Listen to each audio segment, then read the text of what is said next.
Virat Kohli, Steve Smith, Kane Williamson, Joe రూట్లను ప్రస్తుత తరంలోని అత్యుత్తమ క్రికెటర్లుగా పేర్కొంటారు. వీరినే ఫ్యాబ్ 4 అని కూడా పిలుస్తుంటారు. ఫ్యాబ్ 4లో ఏ రికార్డుల విషయం తీసుకున్నా విరాట్ కోహ్లీనే ముందంజలో ఉంటాడు. అయితే గత 4 ఏళ్లుగా టెస్టుల్లో పరిస్థితి మారిపోయింది. విరాట్ కోహ్లీ నెమ్మదించగా England star player Joe Root దూకుడు కనబరుస్తున్నాడు. 2021 జనవరి నాటికి టెస్టుల్లో విరాట్ కోహ్లీ 27 సెంచరీలు చేయగా స్టీవ్ స్మిత్ 26 సెంచరీలతో అతడి వెనకే నిలిచాడు. New Zealand star player Kane Williamson 23 సెంచరీలు చేయగా జో రూట్ 17 శతకాలతో ఫ్యాబ్ 4లో చిట్ట చివరి నిలిచాడు.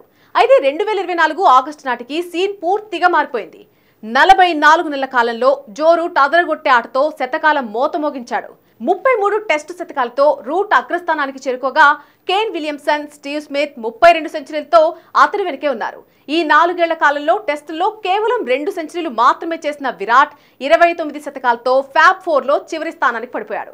ఇక 2012 డిసెంబర్లో టెస్టులోకి అడుగుపెట్టిన రూట్ తొలి 9 ఏళ్లలో లాంగ్ ఫార్మాట్లో కేవలం 17 సెంచరీలు మాత్రమే చేశాడు.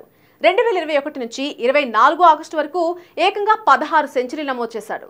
2021లో 6 సెంచరీలు బాదిన రూట్ 2022లో 5, 2023లో 2, 2024లో ఇప్పటి వరకు 3 సెంచరీలు బాదేశాడు. ఇక వరల్డ్ టెస్ట్ ఛాంపియన్షిప్ మొదలైన నాటి నుంచి రూట్ అంత నిలకడగా ఆడిన క్రికెటర్ మరొకరు లేరు అంటే అతిశయోక్తి కాదు. ఇప్పటికే ఇంగ్లాండ్ తరపున అత్యుత్తమ టెస్ట్ బ్యాటర్గా ఎదిగిన రూట్ టెస్టుల్లో అత్యధిక పరుగులు చేసిన ఆటగాడిగా సచిన్ టెండూల్కర్ పేరిటున్నటువంటి రికార్డుపై కన్నేశాడు. కెరీర్లో 145వ టెస్ట్ ఆడుతున్న రూట్ ఇప్పటి వరకు 12,274 పరుగులు చేశాడు. మరొక వైపు దిగ్గజ క్రికెటర్ సచిన్ టెస్టుల్లో 15,921 పరుగులు చేశాడు. మరొక 3,648 రన్స్ చేస్తే సచిన్ రికార్డును రూట్ బ్రేక్ చేస్తాడు. రూట్ ఇదే దూకుడు కొనసాగిస్తే మరొక 4 ఏళ్లలో 4,000 పరుగులు చేసే అవకాశం ఉంది. గత 5 ఏళ్లలో 61 టెస్టులు ఆడిన రూట్ 54 యావరేజ్తో 5,315 రన్స్ చేయడం గమనార్హం.